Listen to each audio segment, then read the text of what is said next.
Hey everyone, and welcome. It's great to see everybody coming in.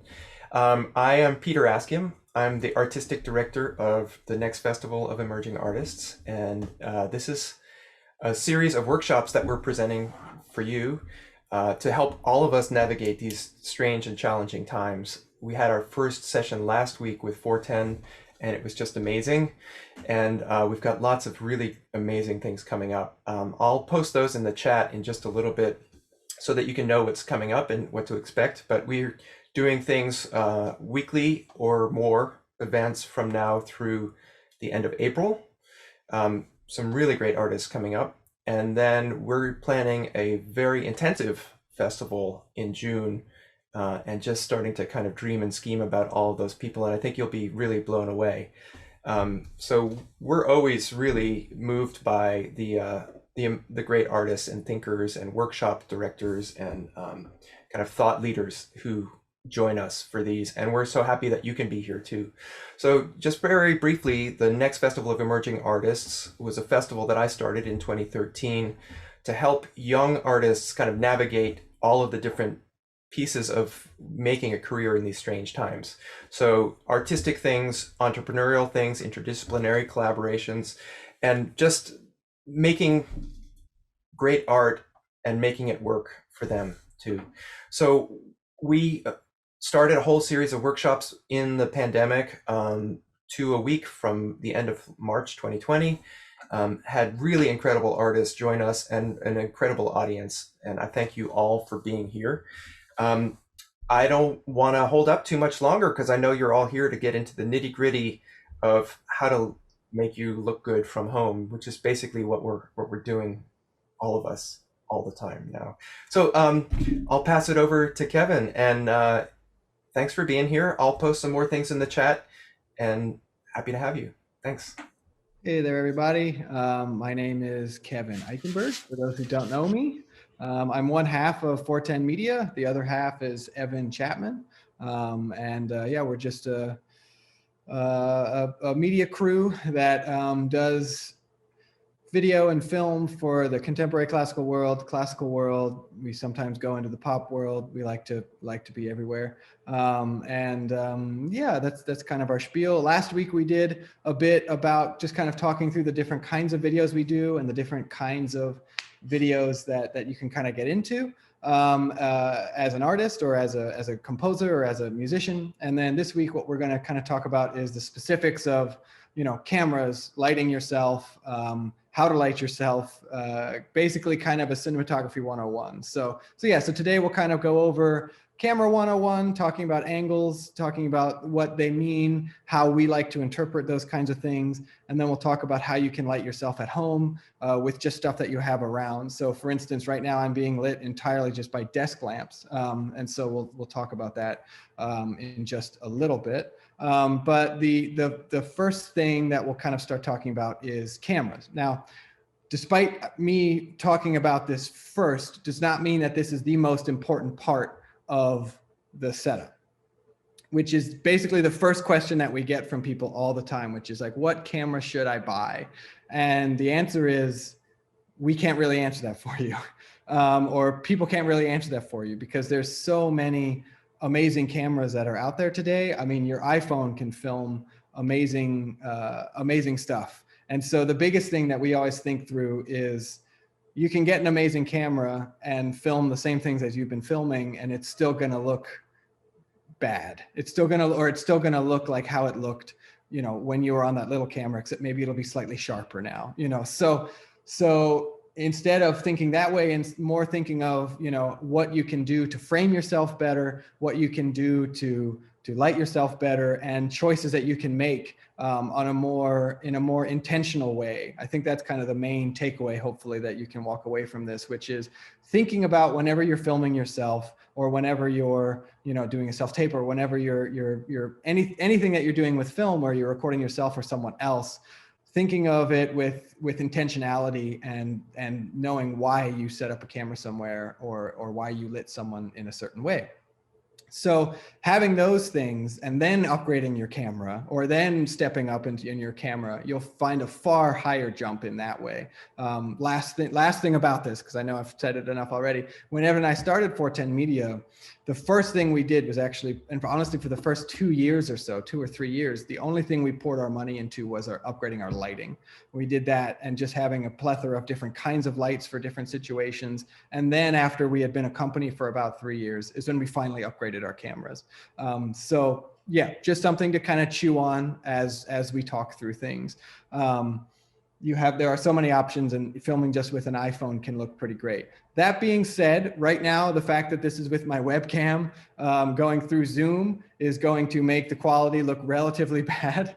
It's going to make, this light's going to blow out like crazy, so all the stuff I'm going to walk you through will look better even on an iPhone as you're doing that.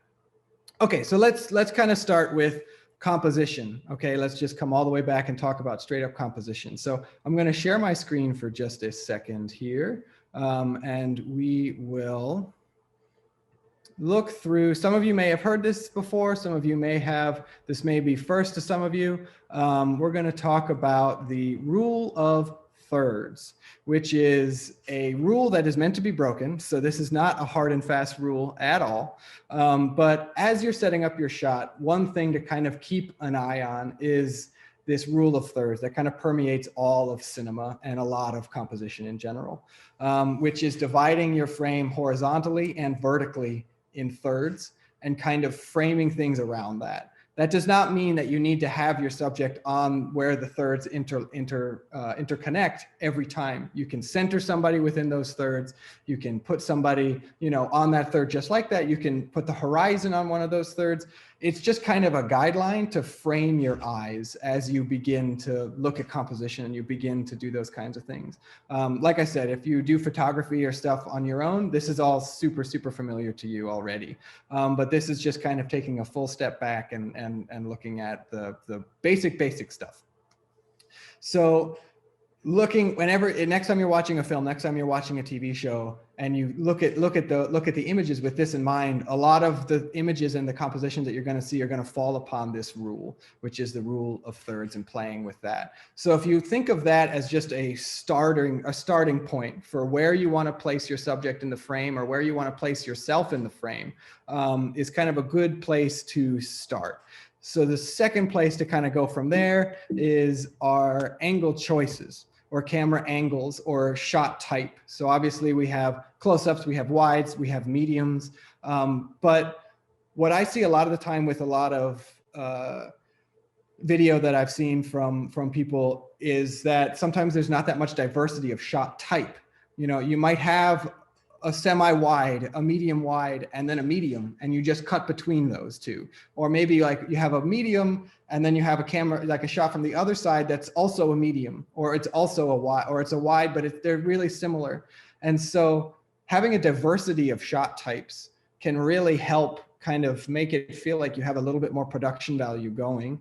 And it also gives you a lot more options once you get to the editing room. And especially with music. So a lot of the times when we're editing something, what we find is you can really think of it in a musical way. So for close-ups, for instance, usually when you're showing a close-up, it can be a little bit more hectic, a little bit more like the image itself is just more claustrophobic. There's more anxiety with it a lot of the time. You're showing just like one thing that you need people to take care of, but you also rob your audience of perspective, because especially if you're this crazy close up as this shot is, you don't know what this is. You don't know what, what it is, but you don't know where it is. You don't know much about this frame. So as opposed to the wide, where you see everything, you see where the people are in space, and you have a lot to go off of it that way. And so musically, when we're editing, a lot of the times what we'll do, if we're working with a piece where we know that there's like a really chaotic build or something, or there's something that's building up towards something, we'll usually deprive the audience of seeing a wide, because we know that when they see the wide, that'll give them some ground. That'll give them some ground to stand on.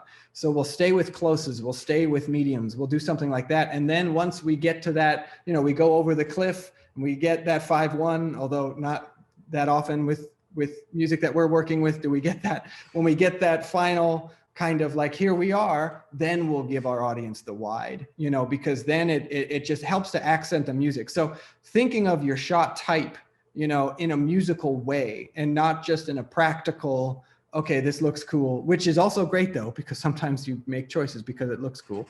But thinking of it in a musical way and how you can interpret it later is a really crucial part that can help to elevate the work that you're doing, or the camera work that you're doing. So you have this close up, you have this wide. Emotionally, this can say different things. The wide can obviously look lonely. If this person is just right in the middle. This bottom frame is from Barry Lyndon. The top frame is from Blade Runner. Feel very lonely within the frame, or it can just feel very epic within the frame.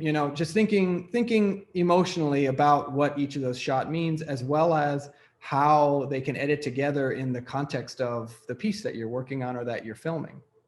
So also shot height. You can, like, as I said before, so much is always on the same plane. We're going from one to another, but you can mess with it. You can put a camera high up looking down the bridge of a cello, or down the neck of a cello. You can put a camera low looking up the bridge of a cello, or if you want to be looking at like straight down on an upright piano, like having that diversity of angles. Obviously this is from The Shining and the bottom is from Birdman. And it also has other connotations with being a low angle looking up shot, which can feel a little bit intimidating or a little bit terrifying as in The Shining, while the opposite usually is true with Birdman, or with the shot looking down as in this bit from Birdman. But just diversifying what you're shooting and realizing why you want to diversify it, but also what that can give you in terms of the story that you tell once you get to the editing room. So that's kind of camera angles, shot types, that kind of a thing. One other quick thing to say, as we're going, feel free to put questions in the chat, because we're going to go through some stuff. And I know that, it's a little bit easier if you have a question to just say it then before we move on. So before we move through sections, we can go back for questions. So questions can kind of be a recurring thing. So if anything comes up, just drop it in the chat. I should be able to keep an eye on it. And Peter, if I missed anything, feel free to tell me I missed something and I'll come back for it. But so just a little housekeeping for that. So yeah, so we can keep the chat going if you have any questions. So another kind of thing that I feel like is also kind of overlooked sometimes is lens type. Now, I don't want this to, what I really don't want is to say something that makes it sound like you need to go buy $1,200 worth of gear, because that's the exact opposite of what I'm saying. And I know that having multiple lenses can imply that. So, this can be taken with a grain of salt. This isn't necessarily something that needs to be done to up your game, but it can add to your vocabulary. So having a wide angle lens while also having a telephoto lens, and then knowing why you would want to use each of those. So a wide angle lens is usually anything from 28 millimeters or 30 millimeters ish down. When you get to like a 4 or 6 millimeter, that's like a crazy fisheye lens. And so a wide angle lens can kind of give you a couple different things, a couple different feelings. If you take a wide angle lens in a traditional way, as you see on the bottom shot, which is from a film called Dope, then, you don't get close to them, but it's a wide angle and you're not super far away to get that wide angle. You see the whole restaurant behind them, or you see the whole shop behind them, while still seeing them not crazy far away. That's kind of a typical wide angle lens setup. But what is also really fun to do, and we do it a lot, is taking a wide angle lens and using it for close-ups. Because what that can do is can feel very epic, because you have the intimacy of being close to somebody, but you also have the wideness of seeing so much of what's around them. And what can be interesting with that also, in an example that I'll show you in just a little bit, which is I filmed a violin with a wide angle lens, but the camera was like right here. And so as a result, the bow feels like it's going everywhere because you're seeing it. And you wouldn't have felt that in a telephoto.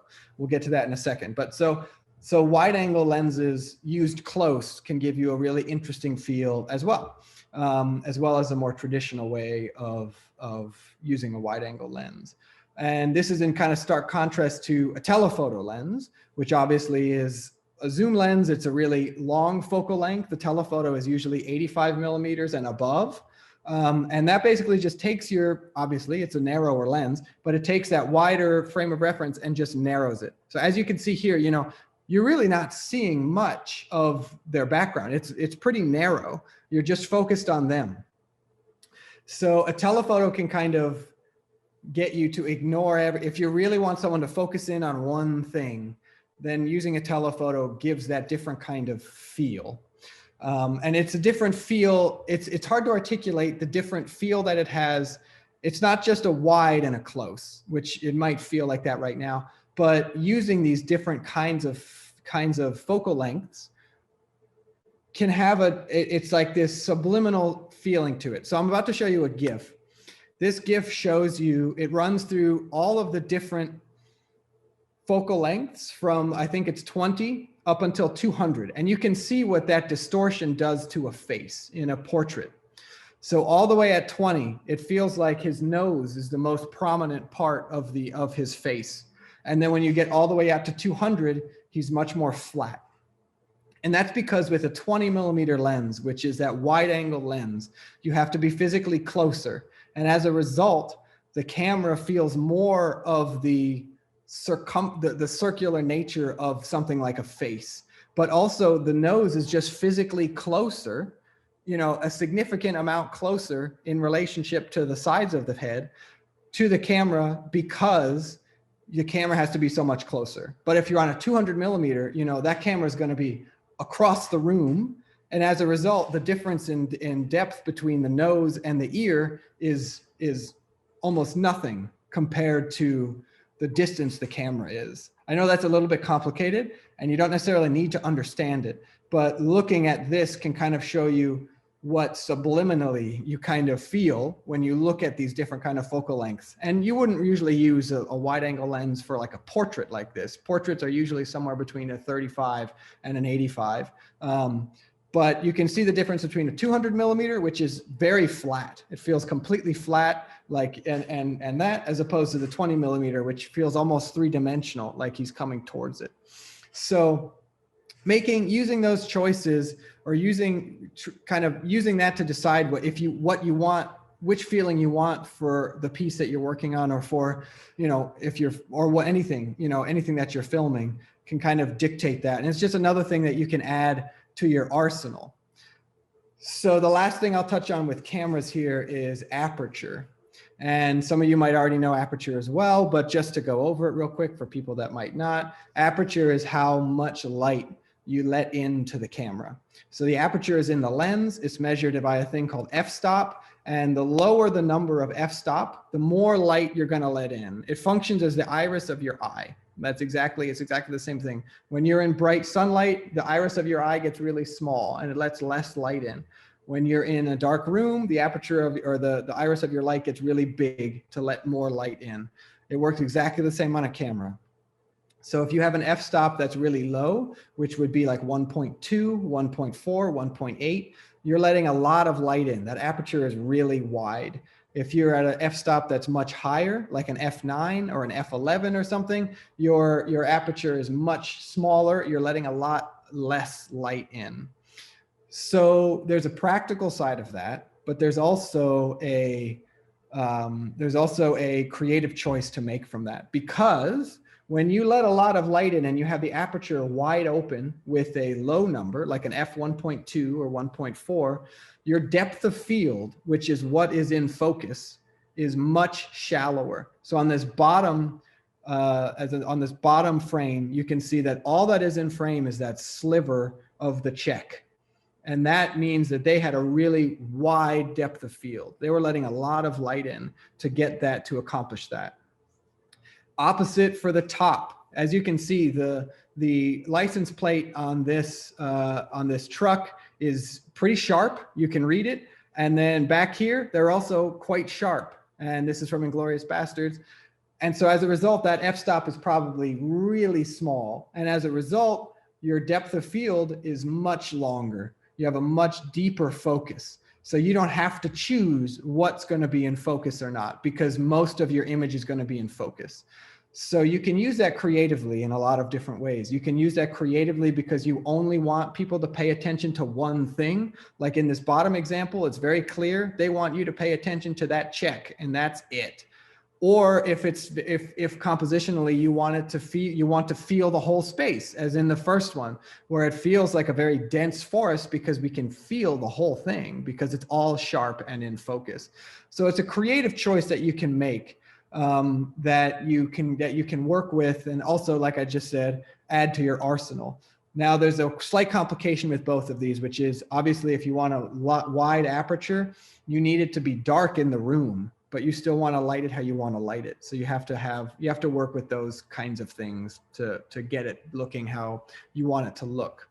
So real quick, I'm just going to show a quick excerpt from a video that I was actually just working on today, but I felt like it actually might work the best as an example. I haven't actually sent this to the client yet. So this is Clara Kim and Angela Kim performing a piece.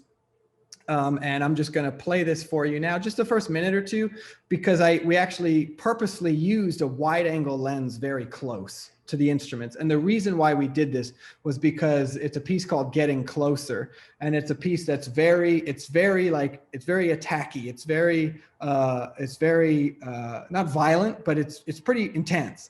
And we knew we wanted to feel right in that, but also to feel wide. So I'm just going to play the first couple minutes of that, and then we'll double back and answer some questions. But let me just get that prepared for you. Okay.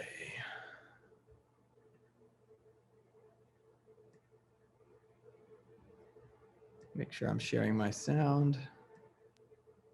Okay. If this makes sound, Peter, can you give me a thumbs up?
Okay, so real quick, I'm just going to show an example here.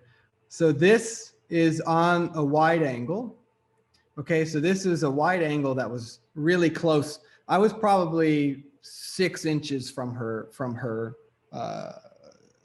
Why can't I remember what the name of the top thing of a violin is? I don't know. Anyway, I was really close to her violin, and yeah, like maybe 6 inches. And as a result, I can see really far to each side. I can almost see all of her, but it just gives this intimate feeling while also feeling kind of frantic because one, it's also handheld, but two, as it moves, the bow, you see so much of this action of the bow. And so that just gives like a different feel.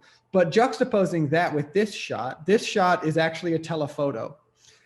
And so as you can see, it's much more here, it's much more of a telephoto where you don't feel everything else. And then I'm just going to pop in this, which is a wide angle from almost the same location.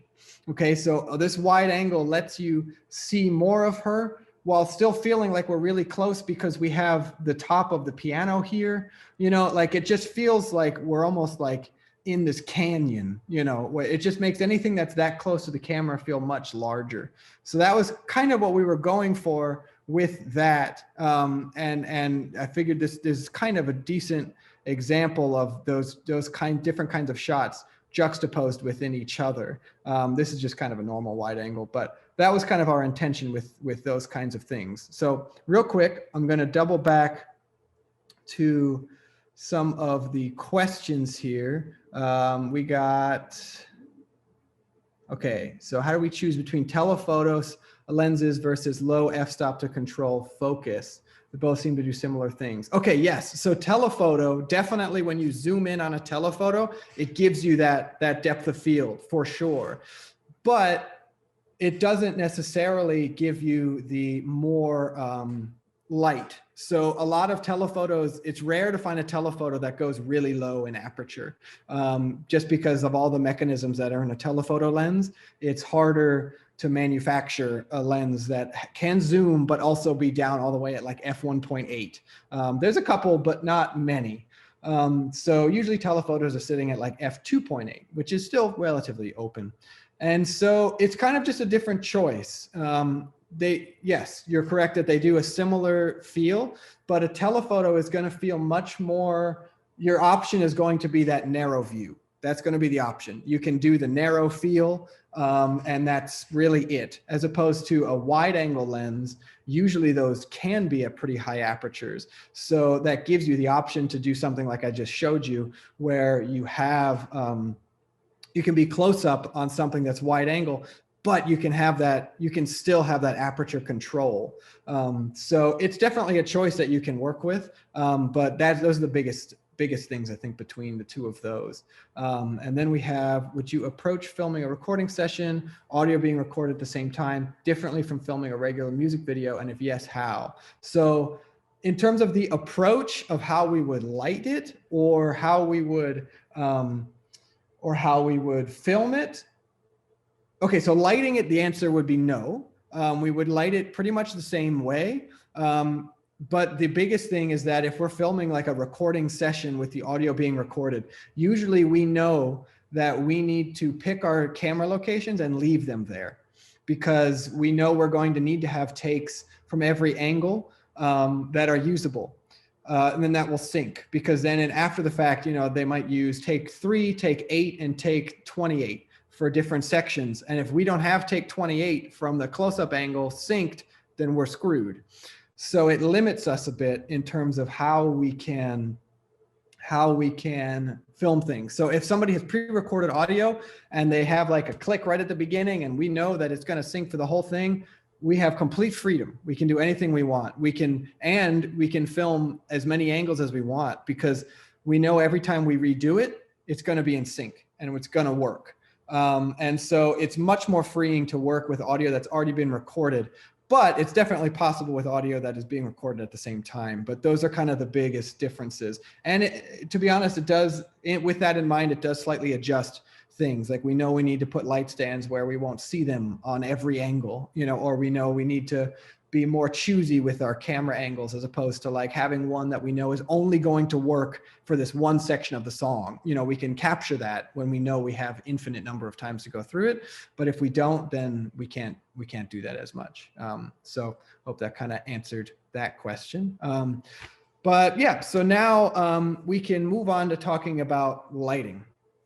So we just kind of did the whole thing about camera and composition, but Once you kind of pick your composition, the next step is to kind of look at your scene and figure out how you want to light it. So before we get there, I just want to talk about some basics of lighting. I don't know if anyone has heard of a 3-point lighting setup, which is the most basic kind of lighting setup. It's like the first thing they teach you, you know, if you take a film class or you take a video class or whatever, and it's usually never used because it looks really boring. So I'm sitting right now in a 3-point lighting setup. And all of these lights are simply desk lamps. So I'll walk you through each of the lights and what they each do real quick. So the first light and the most important light really is your key light, which is the light that's actually doing the most of the lighting. So right now my key light is just sitting right here and it's just a desk lamp. So my key light is basically about 2:30, 3 o'clock away from the center of my face over to the side. The next light that they have is the fill light, which is right here to my left. I'm going to kill it so you can see it. That's what the fill light was doing. So it does exactly what it says, which is just, it fills the other side of my face. And it just evens out a little bit of the shadows and just makes it a little bit smoother on my face. And then the final light, which is behind me, not this light, ignore this light. That's just to make things look nicer. This light, there we go. That is called a hair light. So that's literally the only purpose for that light is to just give me a little bit of definition here on the side of my face. It can usually, sometimes it can be higher to actually hit your hair, but it's basically just like a side that kind of elevates me from the background. And so it doesn't just kind of fall into nothing here. So that's kind of your basic 3-point lighting setup. So real quick, I'm just gonna do them one at a time so you see what they each do. So here's just the key. So quick thing about the key. I always, and it's pretty much always, you wanna get your key light as soft as you possibly can. We love soft light and we almost exclusively work in soft light as the key. But you just want to get it as soft as possible. Right now, what I have on here is actually just parchment paper. So it's just like, you know, a baking sheet basically. And what it's doing is softening the light. I'll take it off for you so you can see what that looks like. So that's me now without it. You can see it's a little bit harder on the shadow on my nose. And when I put this up, it just softens it a little bit. It cuts a little bit of level, but it just softens up the light just a bit. I would probably want this to be even softer than this, but that's what we're working with right now. So another way that you can kind of get soft light is by bouncing the light back to you. So if you have a white wall next to you, you can aim the light at the wall, and then when it bounces back to you, it's going to be softer. It's going to be less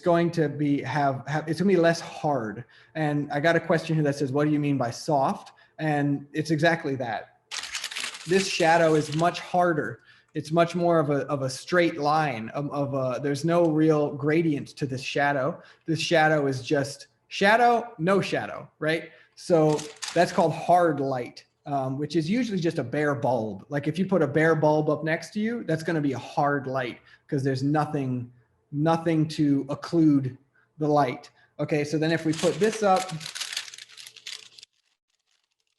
it softens the light. Now that gradient of shadow is a bit less. Like I said, I would probably still want this a bit softer, but it's a bit less than that hard light. So the softer you make the light, the smoother that gradient to shadow is going to be. So that's our key light. Here is just our fill light, and I'm being lit a little bit by the computer, so ignore the little bit of blue here. This fill light is much dimmer, as you can see. So usually we do that because you want to have some direction to the light. You know, if it's just both lights as bright as possible, which actually usually works for Zoom because you want them to see you and you're working with a webcam. If it's just both lights as bright as possible, there's not much direction. So usually what we aim to do is have this one be a little bit dimmer than your key. And it's usually to the left about, you know, at about 9 o'clock to your left, and it just fills in the shadows that you had here, but it's more dim. So by more dim, that means that I recommend trying to get some dimmers. This is just like this is a bit more of a fancy one, but you can just get like a basic dimmer, and you can plug any light into this, and you can control how bright you want things to be. So that gives you the flexibility to work with different brightnesses of light if you have like the same desk lamp, for instance. And these can be gotten for super cheap.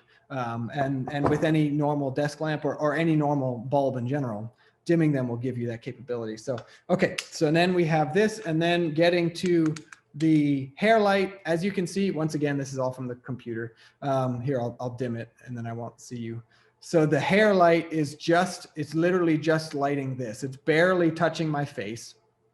It's just doing this. That's its only purpose. So those are kind of the three lights that are in a 3-point lighting setup. Now, as I said before, it's really rare that we use a 3-point lighting setup.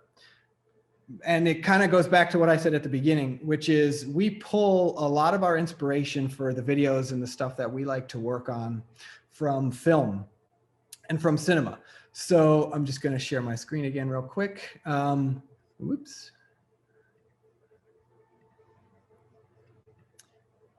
Okay. So I have a couple still frames here. So this is kind of a 3-point lighting setup, although still a little bit different. We have our key is clearly here. We have a little bit of a hair light, and maybe there's a little bit of a fill here, but not really. So that's kind of a 3-point lighting setup within a film world situation. Here is another example, same movie, The Master. Love that movie. Philip Seymour Hoffman was amazing. So this is just a key light, no hair light, and you can see here there's a touch of a fill light. You can see that there's just a kiss of light on his ear so that it doesn't fade completely into darkness. Same thing here. This is just a key light. There's nothing else. So as you can see, it's just a key light. That is all that is lighting her. There is no fill. There is nothing else. This is so by removing lights and by not using all 3 of these lights, you can really build what dynamically you want it to feel like by just mixing around with using all 3, using only 2, using only 1. Your options are really open. So one other thing, this is not advanced, but one other thing, as you're looking at your composition, say you just sat down, you go, okay, I'm going to film myself in this room. Let's say I just sat down at this table and I was like, okay, what can I do to my background to make it better? Okay, I can try to obey the rule of thirds, which is a little bit hard on a Zoom thing, but I can try to do that. I can light myself this way. I know I have this light back here that I can turn on. And so one thing that you'll see a lot of the time in film is the lighting source is going to feel motivated from a source. So you don't really want to feel like you're lit. You don't really want to feel like you're in a room and you're being interviewed. That's not, unless you are, then that can be fine too. But if you're trying to feel like you're in a room, what we try to do is make all of our light sources feel like they're motivated by something. So this light back here is actually doing nothing on me. It's doing a lot on the back wall, but it's not affecting the light on me at all. However, the fact that I have this, I can't find the right, there we go. This hair light, and I can turn it on, it makes it feel like this light is coming from here. That's what it kind of feels like. And so we call that motivating a light. So you might have a light really far behind you and you're in front, but you want it to feel like that light is still hitting you. You can just add a light, have it feel like a hair light, but it still feels like it's being motivated from that source. So that's kind of like something that we do whenever we go into a filming situation or whenever we go into a room, and we're trying to figure out how to light it. We think, okay, what can we do to add interest? What can we do? Where was the light going to come from? Why is the light coming from there? And above all, I'm talking about theoretical stuff, but also like you want to just make sure it looks good, and it looks like what it looks like and why. So another thing that we'll do when we walk into a room, as we've just been talking about, is, okay, well, maybe we want to light it this way, but we need to control the light. So a lot of times I'll see videos where people are in a small room, or they're in a room, or maybe it's a big room, but they've chosen to be right up against like a wall, and then they light themselves. But as a result, they light themselves and their key light or something is just pounding the back wall. So as a result, there's nothing, there's no depth, there's no nothing. And so setting yourself in the room and picking where you want to be to give yourself things like depth, like I have about 20 feet to the back wall, which means most of the lights that I've set up aren't even touching that wall. As you can see by me killing this, the light back there is pretty much gone. It's being entirely motivated by this. So, oh my gosh, I just lost my train of thought. Okay, so walking into a room, having that depth, thinking that through, and then thinking about, okay, well, maybe we are in a room with completely white walls, which means we're not gonna have that direction that I was talking about, where we try to get light to go from one side to the other. So then once you do that, you start to think about, how can I remove light? How can I work with light by removing light? So maybe if you're in a room and you wanna light yourself with a window, or something, which you totally could do. You could use a window as your key light instead of lights. But on the other side of the room, there's also a window. So instead of having one window light you here and one window light you here, you can just close the blinds on that other window. And now you have a more manicured kind of a setup where you have your light coming from one spot, you have your key light, and then maybe you find something that's a little bit dimmer than something that's equal to your key light on the other side there. So removing light. So an example I have here is from No Country for Old Men. If this light was just, you can see very clearly the light on him is way brighter than the light on this back wall. While I'm sure though, if that light was just there unabated, that light would be everywhere. And that separation between those two people wouldn't be there. Between the person in the background wouldn't be there. So thinking of ways that you can control the light or control the spill of the light can really help you manicure what you have and what you're working with. So for instance, using something just as simple as paper, and just taping the paper and making as if it's a spotlight, making kind of barn doors that you can open and close, can take the light off of a back wall, can take the light off of, maybe you don't want the light to hit your shoulder, you just want it to hit up here, doing those kinds of things to work with the light, to manage the light, can all kind of affect how you look within the scene. So really, I think the main takeaway from all that is light is everything. Light is everything when you're filming. All the angles matter, all the camera, all that matters, the shot types matter, but all of those matter because of the lighting. So the first thing to think through is how you want to light something, where you want the light to be coming from. Is it too much light? Does it look crazy? Does it fit the mood that you're going for the piece that you're trying to do? All that kind of stuff is all stuff to think through. So so those are kind of the biggest things with lighting. But so I'm gonna go through some questions here, and then we'll get back to it. Okay, some good questions here. Okay, so we have, how do you recommend one to go about choosing temperature color? So that's a great question. I was going to touch on that next, so we'll just do that now. That's definitely a choice to make, and sometimes that can be dictated by the lighting that you have available. So this lighting that I have set up works right now because it's at night.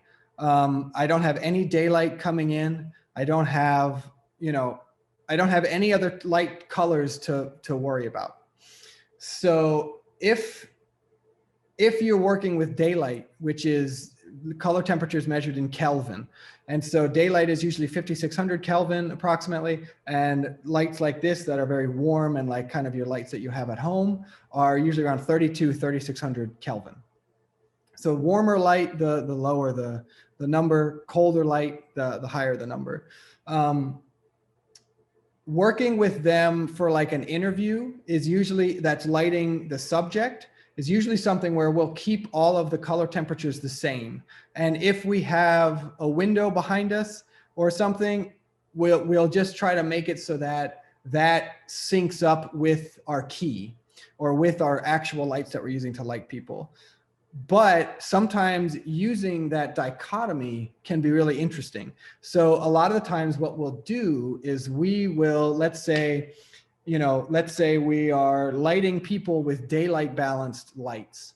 Then if you have some, like for instance, if I was being lit with daylight balanced lights right now, but this light back here was a 3200, 3600, much warmer light, then if you balance for the light that I'm being lit with, meaning I should go real quick about white balance just for anybody. White balance is when you're telling the camera what white is.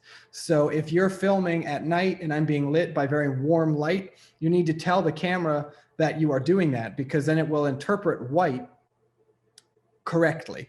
It will then make white white, as opposed to if I balance for this lighting and it's daylight, I'm going to look, I always forget which way it goes. I think I'm going to look very orange, or I'm going to look very blue. I can never remember, because white, it thinks white is far more orange than it actually is. So, you kind of pick the color temperature. If you're outside, you're going to pick the color temperature. You're going to pick your white balance for the right color temperature. If you're inside at night like this, you're going to pick it for that color temperature. But like I said, you can play with that. So if you want this to feel super orange, then I can balance the lights that are on me for daylight. And then that's going to pop really orange. And now you have that color dichotomy of a white, of like a correctly balanced white, while the background is super orange. Or you can go the opposite, where you want the person to feel super orange, which usually isn't ideal. But if you want the person to feel super orange and then the background feels a little bit more correct, or the opposite, if you're in daylight, you can, or if you're in evening, then you can make like daylight feel super blue.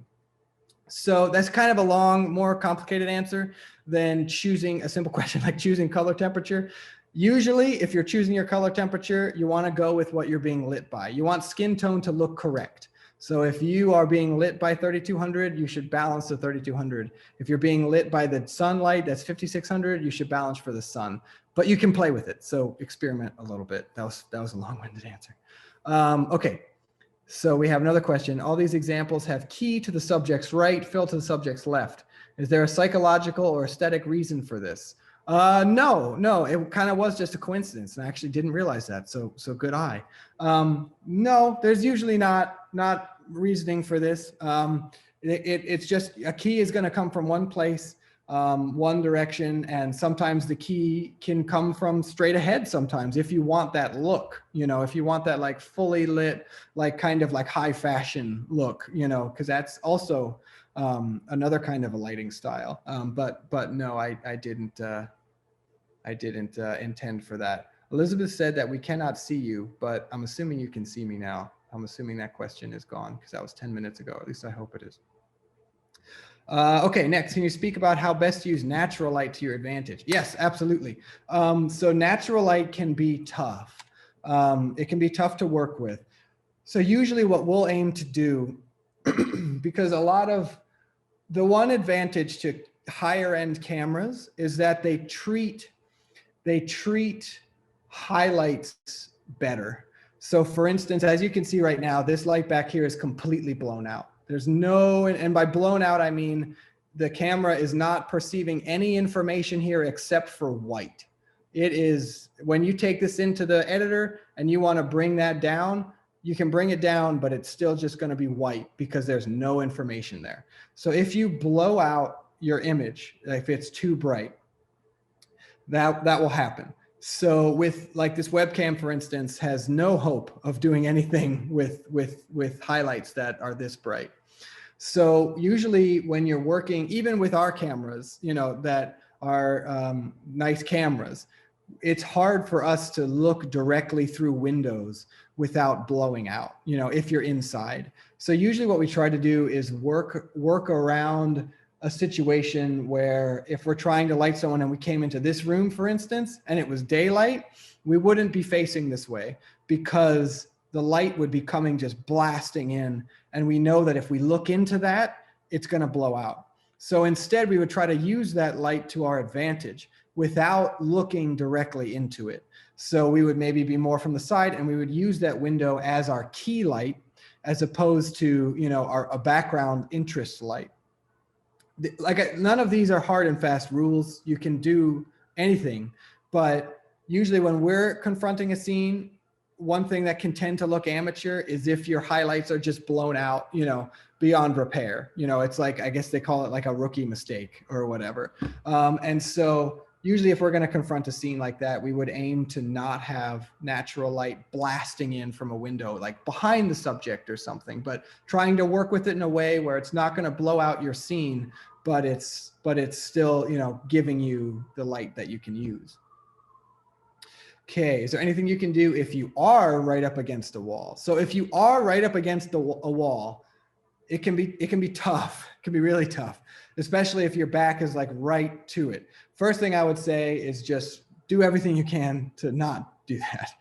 Second thing would be make it as soft as you can. And that's where hair lights can really come in handy, because a hair light, you know, is a lot easier to get to only fall on you. So if I'm right up against a wall, I can do what I was saying before with like, just like paper or even tin foil or something, and go up to the light here. I'll just try to show you. Let's see. Go up to the light and just kind of do something like this. I hope you can see me. Where you just tape it to the side and you just steer the light with the, with like as if it's a barn door, so that you keep the light from falling on that back wall. So that way you might be lit in the same way and the same brightness as what's behind you, which is never really ideal, because then there's no, you know, it's one note. You're just working with one note.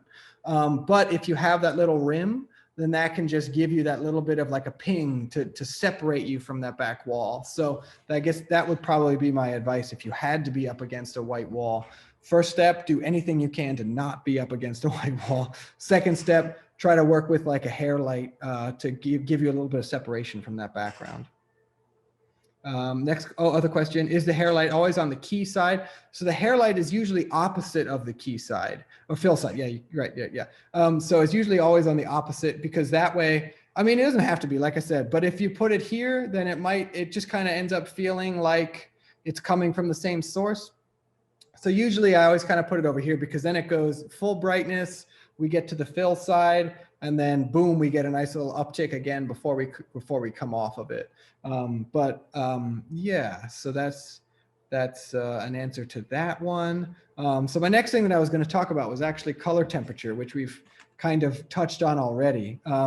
So just to kind of summarize it all, basically, the biggest thing is just trying to, as performers or as composers, you know, everybody's just always trying to do everything with intention.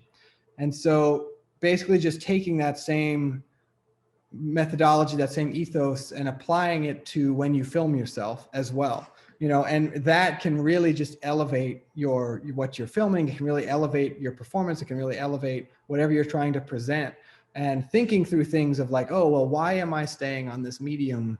What if instead I did like a super close up of this cool drum thing? Or like, what if instead I did a top down where I'm looking straight down on the drum? Or why do I have a light on? You know, like, well, I should shut off all the lights. You know, if I'm in a practice room, I should shut off all these fluorescent lights because they look hideous, you know? So doing everything and looking at your scene, looking at your shot, maybe taking a test shot first, then going back and looking and being like, oh, that I don't know why that's there. Let's take that away. Something like that. Just doing everything with intention and approaching your film work in the same way that you approach, you know, your musical work, because it's super interconnected. So that's kind of my spiel. So I'm totally down to open up for any other questions if anyone has.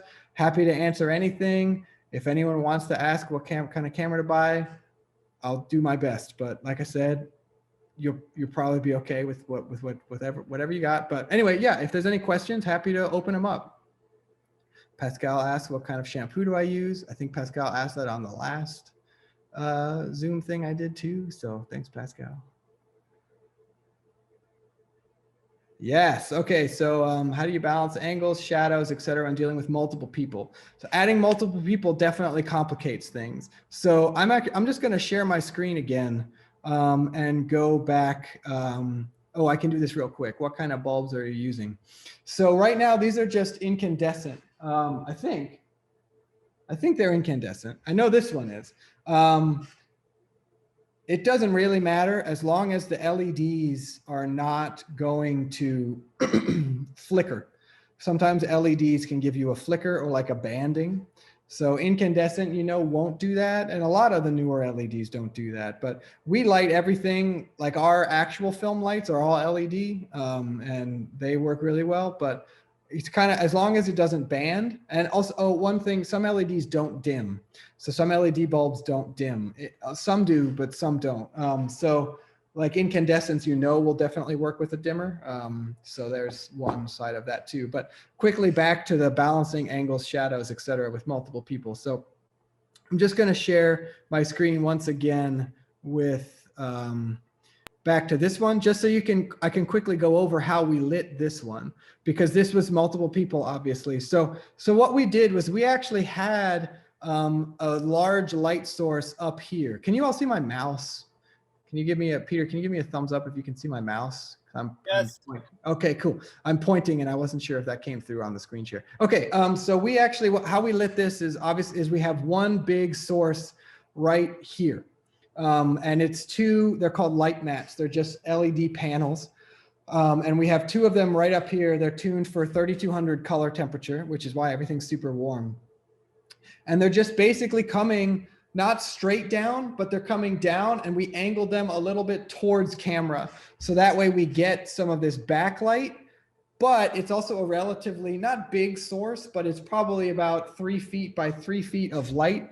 And since it's that large of a light, and then we have Clara positioned here, it gives her a wrap. So we don't have just a backlight. We can see that the light reaches its way around her face. It's not just, a harsh backlight. It's not just a hair light, even though this is kind of positioned where a hair light would be. So since it's a really soft source, by the way. And so as a result, it wraps around. One other advantage that's over here, which is Angela actually had her music right here. So since her music was right here, when she was looking down like this, the light actually bounced back up at her. And so that actually worked to our advantage, because then we didn't have to worry about her going into complete shadow when she was looking away, because the light bounces back. And then we just took these 3 practical lamps that were just in the Rittenhouse Soundworks here in Philadelphia, which is where we're based, and just kind of put them strategically where we thought looked cool. And the piece was called Getting Closer. So we kind of thought, oh, we'll have each lamp get closer. And they just add to the warmth of the light.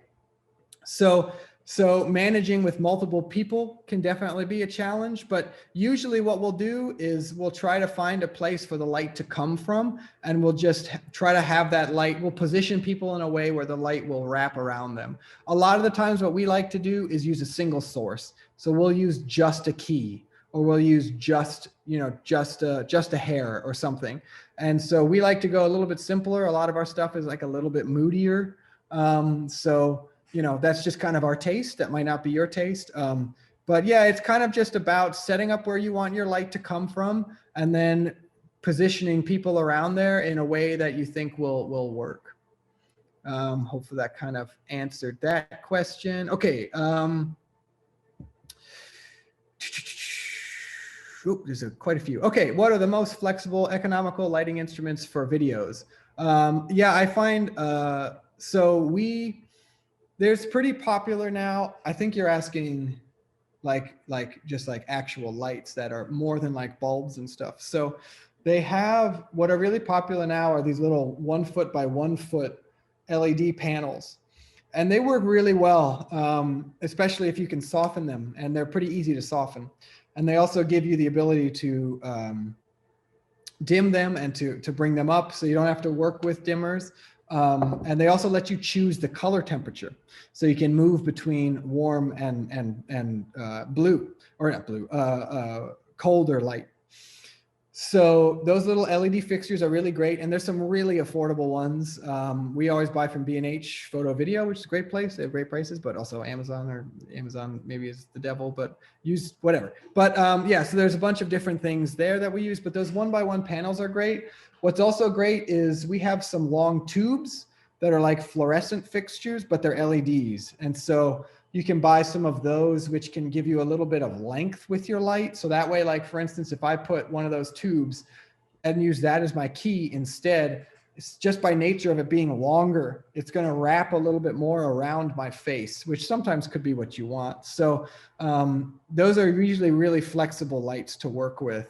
And in terms of stands, I mean, we have big C stands, which are just full steel, you know, stands that are heavy and a pain in the ass. But these are also, oh, hang on. These are also just like Manfrotto stands, like light stands that are pretty affordable. And they just have like the standard little top that most lighting fixtures, if you buy them, can slip right on top of those. So we like to use those a lot, and they're pretty flexible. One thing that is good to have in terms of flexibility is the ability to get the light out.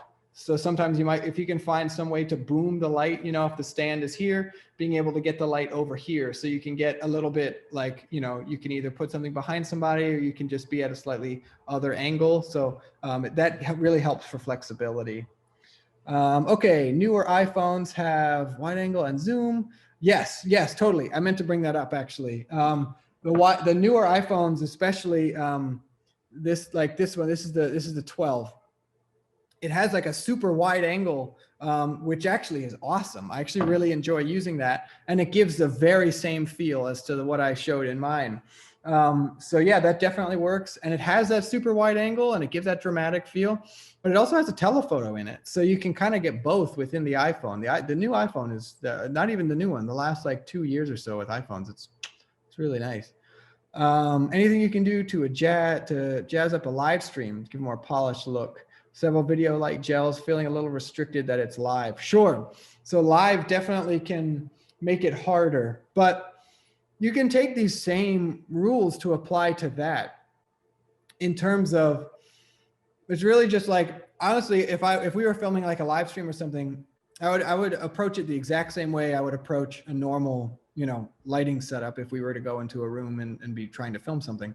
It's really just like, you know, looking to see what you have with the space and then just orienting everything around that. So, I mean, you can add a little bit of light in the background to jazz stuff up, give yourself more depth. That's kind of a big thing to easily make up. I feel like jazz up a little bit of like the zoom feel is just give yourself more depth, you know, like it might feel strange for it to be like, if you have this huge room, it might feel strange to be all the way at one end, you know, as if like the wall is right in front of me, but doing that gives you just so much more depth behind, and nobody's going to see what's over there. So who cares, you know? So giving yourself that depth behind you, and then built, you know, kind of jazzing things up behind you. So, you know, I have this plant that I left in the sun and it kind of died. You have this, this lamp here. If I were to actually be lighting this, I'd probably try to put something else over here to give it a little bit balanced. But if you give yourself the depth, then you have some composition to work with behind you. So that might be one thing you could play with.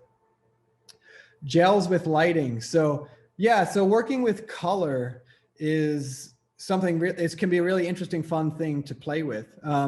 There's a lot of new, the benefit of everything switching to LEDs has given a lot of ability to work with color, because the LEDs can do color. So a lot of TV shows and a lot of stuff that I see now is like sometimes it's a room and it's entirely lit in blue, you know, or like something crazy like that. So you can definitely work with gels to kind of give a little bit of a pop, you know, if you wanted this light, for instance, to feel super red or something like that could be kind of fun. So we usually use them. I don't use them too much for like crazy colors, you know, like anything super, super wild, but Sometimes we'll use gels and a lot of times we'll use them just with practicals. So actually, this is kind of a good example. Like if we really wanted, if we were in a recording studio, actually Pascal was the one who asked that question, and I was actually up in studio in New York with Pascal a couple month ago, 2 months ago. And there, we could see through a bunch of windows to the recording booth.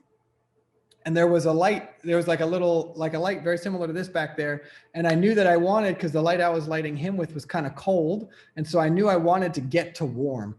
And so what I did was actually, I didn't gel, but I took a light that I can pick the color for, and I put it back just in the fixture, and I made it red. So as a result, like your eye, like it kind of just like got, like the booth kind of got farther away, and then there was just hint of red back there. So adding like little pops of color can definitely give you a little bit of a boost to kind of like that. But that's really a personal thing, where you want that to kind of happen. So that's gels. And then we have, how much do you do much editing to the lighting in post-production? No. So, I mean, what we'll do is if we need to brighten something up, or if we want to make it more contrasty, we'll do it there. But usually when we're filming, what we have is a little bit more advanced, or whatever, is we have these things called LUTs. We have like our monitors, and on our monitor, it gives us a LUT, which is called a lookup table, which just like shows us what we're going to do with the color correction at the moment. So we can look at it and be like, okay, we're going to do this with the color correction. So this looks great. So we can light it this way. So we'll do that. But usually we'll try to make everything look exactly how we want it in camera, because editing it after the fact, the only thing editing it's going to do is that's a generalization, but the more editing you have to do, the more you're going to degrade the quality, because you can only push your image so far. So you really want to get as much as you can in camera as possible. You don't want to be like, oh, this is too dark, but I'll fix it in post. Those famous last words. Because if you film it that dark, it's going to be underexposed, and when you brighten it, it's just going to be super noisy. The image is going to kind of fall apart. So try to make it look as exactly as you want it to look in camera, because post-production things can get dicey real quick, especially when you're messing with things like lighting or brightness or that kind of stuff. Had another question, soft versus hard. Does that equal diffuse versus point source of light? Yeah, exactly. So this is, just diffusing the light is making it softer. Point source is the points of light. So that's the hard light. So yes. Thank you, Elizabeth, for the beautiful lighting. Question is more about using light to create mood environment instead of lighting a subject. Totally. Just to make sure I'm understanding, using soft and warm lights create that soft environment of the video, kind of misty ethereal mood. You don't have to answer. Okay, so no, that's not a repeat question. So yes, so we've talked a lot about lighting a person, but yes, lighting the room that you're in is a whole kind of other can of worms. So as you kind of saw here, when I have that off, you kind of can't see the room at all. I'm being lit, but you can't see the room. So when I put that on, it gives us, it gives this plant a little bit of dynamic contrast, because it's kind of being silhouetted a little bit, so lighting the room can kind of be a whole other thing. And that goes into the idea of having that depth behind you. So that way you can kind of be like, you know what, I'm going to turn this computer monitor on. I think that might look cool. Or I'm going to do this, and kind of decide where you want to add light or where you want to take that light away. Now that soft and warm light for the example that I gave, that's actually a combination of things. One, it's very soft light, so that makes it feel pretty makes it feel really warm. But we also had this thing called a pro mist filter on top of our lenses. So what that does is it basically is a filter you put in front of the lens it's misty. It's a misty lens, or it's a misty filter. And so what it does is whenever light hits that mist, it just like makes it feel like it's hazy. It makes it feel like it's hazy, and it kind of brings these blacks and these low lights up a little bit, because that mist on the lens is there. So that kind of helped with this video specifically, with some soft, or with making it feel really soft. And it made these kind of feel fuzzy. You can kind of see how that light is going to the end. So that was a creative choice that we made. with that, so playing with filters can be another thing as well. But that's a whole other can of worms as well. But in general though, soft light is going to make it feel not warmer, because if you're working with daylight, but it's soft light, but it's daylight balance, it's not going to feel warmer. But we just really like that kind of mood where it feels a little bit murky, a little bit ethereal. If you've seen our work before, if you watch our reel, we do that a lot. Which is so yeah, that's kind of a thing that we do. But using that with soft light and then not having multiple sources, so for instance, just getting rid of that automatically makes it a little bit moodier, and then getting rid of that automatically makes it moodier. Now I feel like I'm in in a room on my own or something, so adding light, taking away light can add to that kind of soft, moody kind of vibe. Okay. Filming in a smaller room, would you use the overhead fixtures at all? So let me turn on the overhead fixtures that I have in this place that I never turn on, and that might give you an example.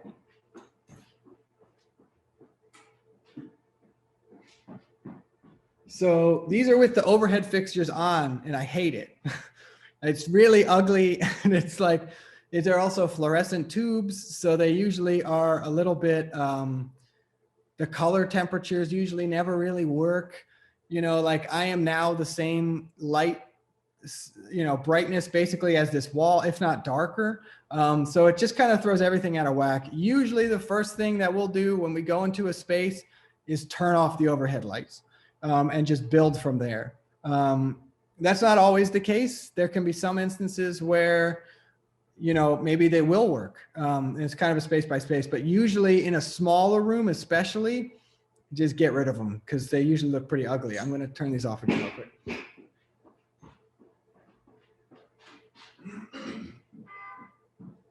So now it's just a little bit more interesting, and a little bit more manicured. So yeah, that's kind of that. And yeah, are there any other questions?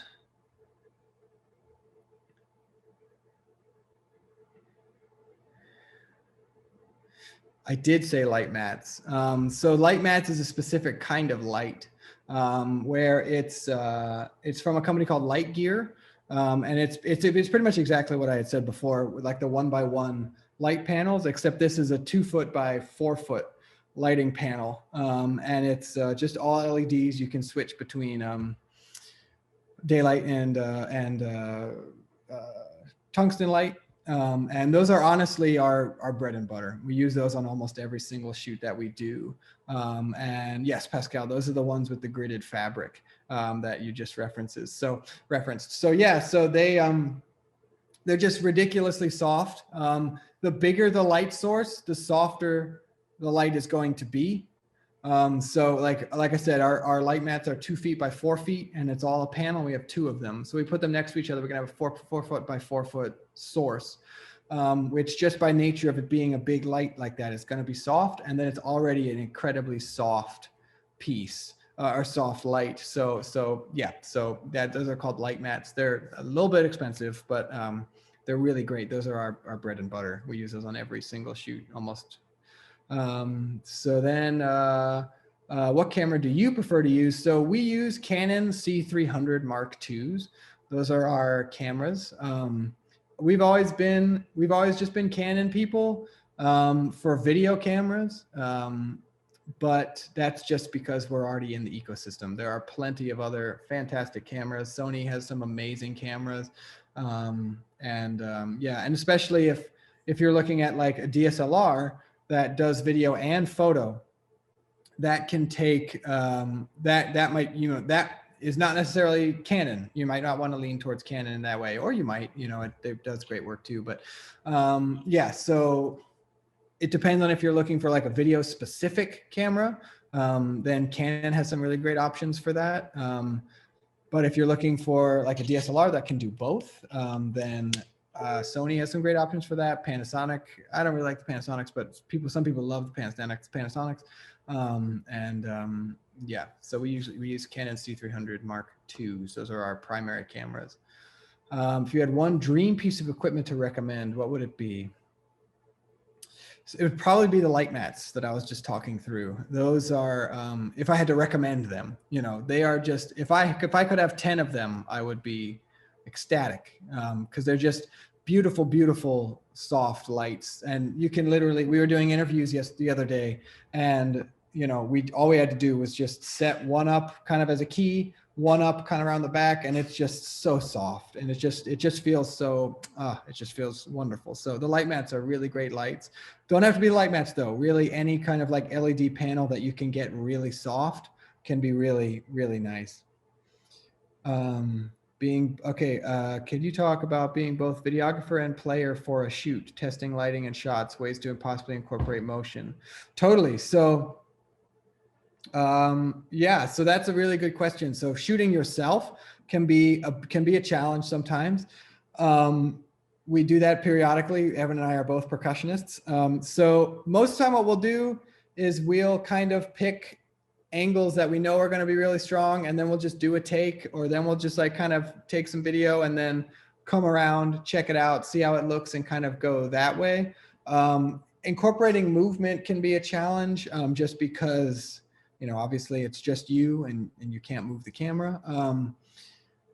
But they do have some motorized sliders that you could play with. They're not the cheapest things in the world, but they're also not the most expensive. So they have some motorized sliders where you can, you know, set the camera on, and it has a motor, and it'll go from left to right or something like that if you want to play with that.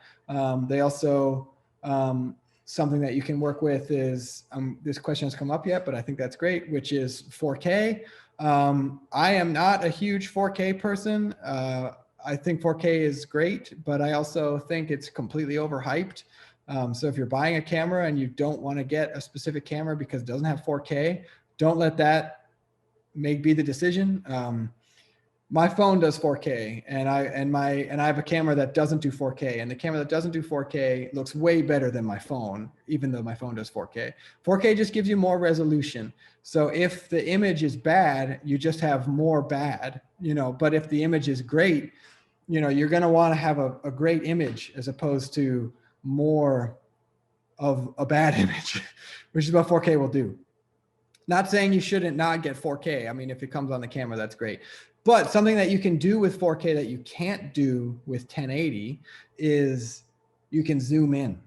So if you're editing in, let's say 1920 by 1080, which is HD, but you film it in 4K, then, which is 3840 by 2160, I think, in terms of pixel. Those are pixel, the number of pixels in the image. You have the ability to zoom in if you're planning on exporting it in HD, because you have 4 times the resolution to work with.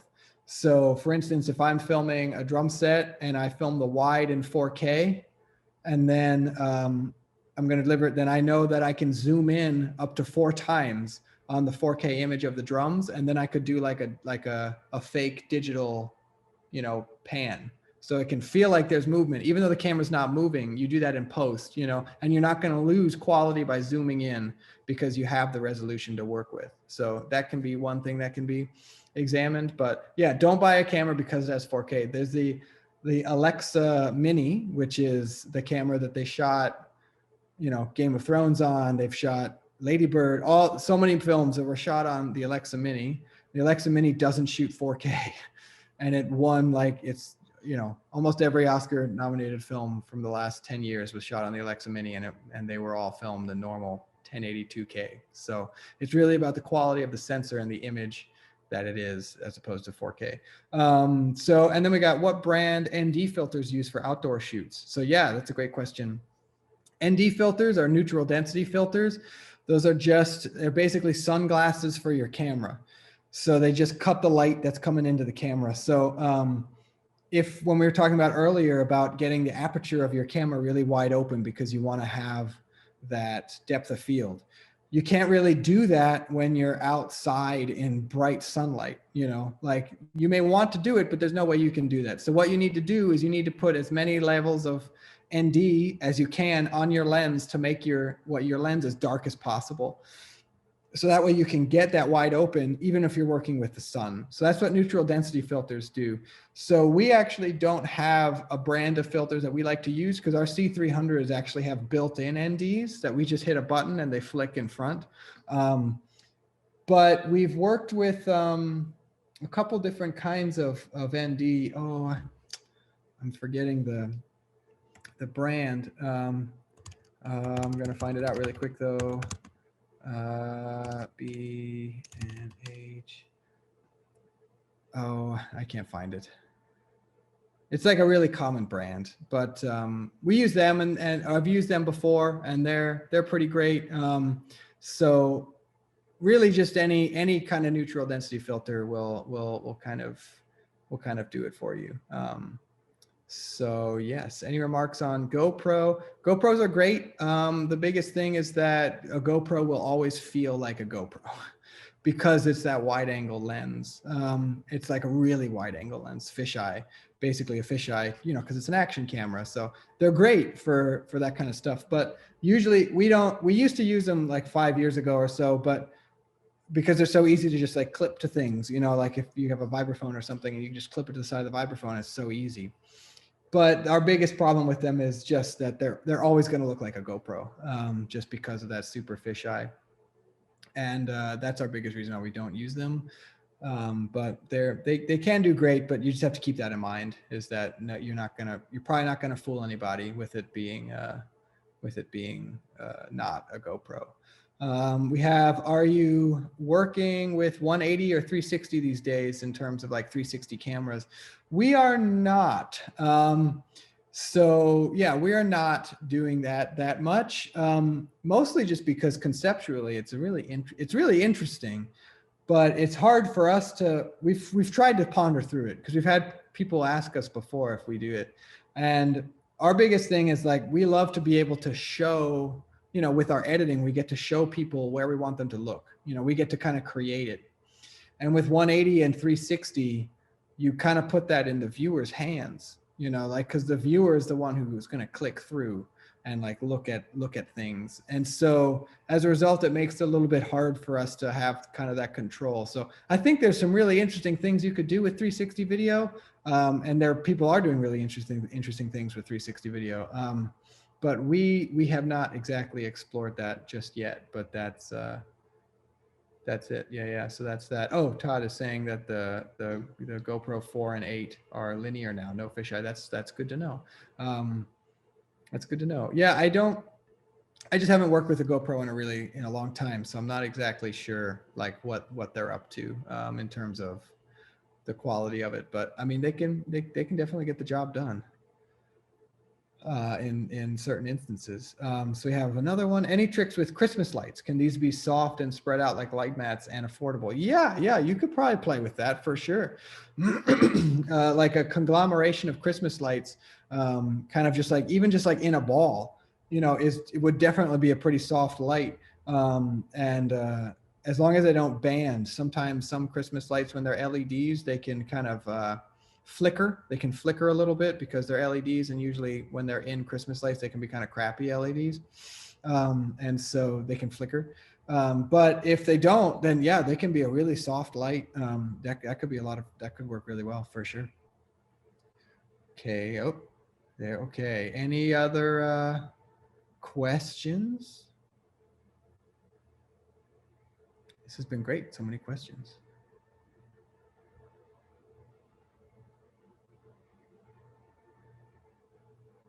Yeah, thank you, everybody. This was great. I guess that means we're finished, but Peter hasn't popped in to save me. Oh, he's coming. He just posted. I'm just gonna stand up here and keep speaking. There we go. Keep speaking. Kill time. Kill time. He'll be back. He'll be back. This was so great. I mean, it was a total nerd fest. I'm glad that other people could tune in, but I would just sit here and do this all night. So really, really appreciate it, and thanks for going into the details, because this is all things that we have on our mind these days, and kind of taking some of the mystique away from it. So I really, really appreciate that, and thanks to everybody who showed up. We have lots of really great workshops coming up. I just posted in the chat. Um, Evan is going to do a workshop next week on post-production. Then we have events coming up all the way through the beginning of May, which are in the chat, and we'll be telling you about. I'll follow up with all of you with links for those. If you want to save any of the links or information that's in the chat today, you can go to the bottom of the chat right-hand side. There's 3 dots. You can save that chat, and that'll have all of those questions and all of the links that we posted. Yeah, thanks to all of you for being here. We are here to help you, and one thing that we do is make all of our events free to you and to the public, but we pay all of our artists. So we'd be super grateful if you wanted to make a donation to us to help us support people that we support. And we have a really fantastic festival coming up this year in June. We're going to be announcing that pretty soon. So stay tuned. We hope you can join us for lots of events to come. Yeah, thanks again, Kevin. This is super, super inspirational. And I promise next week, this will look better just because of this. So there you go. Well, yeah, thanks everybody. This was super great. Great. Thank you. Take care.